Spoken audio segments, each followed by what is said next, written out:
জামাত ইসলাম Islamic দল নয়। আপনাদেরকে বারবার বলেছি জামাত ইসলাম ইসলামিক দল নয়। আসো প্রমাণ করো আমার সামনে বসে জামাত ইসলামী ইসলামিক দল তারা আল্লাহ রাসূল সাল্লাল্লাহু আলাইহি ওয়াসাল্লামের আদর্শ বাস্তবায়নের জন্য চেষ্টা করছে, কাজ করছে। দেখি কে আছে। 1 মিনিট আমার সামনে বসো, 1 মিনিট দেখি এটা কি ইসলামের কোন নীতি আল্লাহ রসুলের আদর্শ? বেগানা নারীদের সাথে বৈঠক করা, সংবাদ সম্মেলন করা, এটা কি কোনো আদর্শ রাসূল সাল্লাল্লাহু আলাইহি ওয়াসাল্লামের? কার আদর্শ বাস্তবায়ন করার জন্য চেষ্টা করছো তুমি? ক্ষমতায় যেতে হবে? কে বলেছে তোমাকে ক্ষমতায় যেতে? কে বলেছে তোমাকে রাষ্ট্রীয় ক্ষমতা নিয়ে যেতে, ইসলাম নিয়ে যেতে? তুমি নিজের ভিতরে নিজে এখন ইসলাম প্রতিষ্ঠা করতে পারলে না, তুমি রাষ্ট্রে নিয়ে যাবো মানে?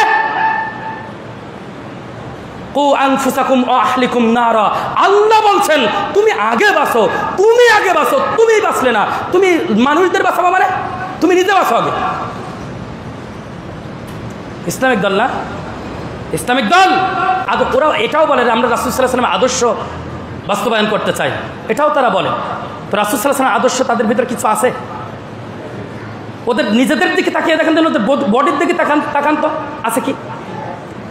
ভিতরের গুলো বাদ দিলাম, বাইরের গুলো দেখেন তো আছে কি? বাইরে যদি এই থাকে ভিতর কি আছে? বাইরে যদি এই থাকে ভিতর কি আছে? প্রিয় হাজিরিন, ওরা বলে যে আমরা গণতন্ত্রের মাধ্যমে ইসলাম কায়েম করতে চাই। সর্বপ্রথমেই তারা ঈমান হারিয়েছে, গণতন্ত্রের মাধ্যমে ইসলাম প্রতিষ্ঠা করতে চাই। আমরা সবাই জানি গণতন্ত্রের মধ্যে 2টি কুফর আছে। কয়টি কুফর আছে? 2টি। এক, জনগণ সমস্ত ক্ষমতার মালিক। ও নাউজুবিল্লাহ বলতে মন চাচ্ছে না? গণতন্ত্রের মূলধারায় কি লেখা আছে? জনগণ সমস্ত ক্ষমতার মালিক। সমস্ত ক্ষমতার মালিক কে?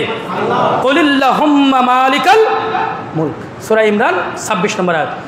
সমস্ত ক্ষমতার মালিক কে?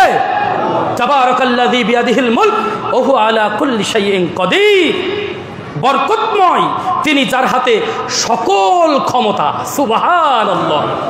সমস্ত ক্ষমতা কার হাতে? আল্লাহর হাতে। আর ওখানে কি বলা হচ্ছে? জনগণ। আমাদের শুনতে শুনতে মুখস্থ হয়ে গেছে এটা, তাই না? আচ্ছা, এবার আসেন দ্বিতীয় নম্বর কি আমরা অনেকেই জানি, সেটা হচ্ছে এই আইন প্রণয়নের ক্ষেত্রে। আচ্ছা বলুন তো দেখি যে আইন বিধান রচনার চূড়ান্ত ক্ষমতা কার? সবাই কথা কন, আল্লাহর। কিন্তু গণতন্ত্রের আইন বিধান রচনার চূড়ান্ত ক্ষমতা পার্লামেন্ট সদস্যের। যেদিকে বেশিরভাগ যাবে, আপনারা দেখেছেন না, হা জয়যুক্ত হয়েছে, হা জয়যুক্ত হয়েছে, হা জয়যুক্ত হয়েছে, দেখেছেন না? ওইখানে ওরা গণতন্ত্রে সংসদ সদস্যের বেশিরভাগ মানুষকেই কোরআন সুন্নাহর উপরে স্থান দেওয়া হয়েছে।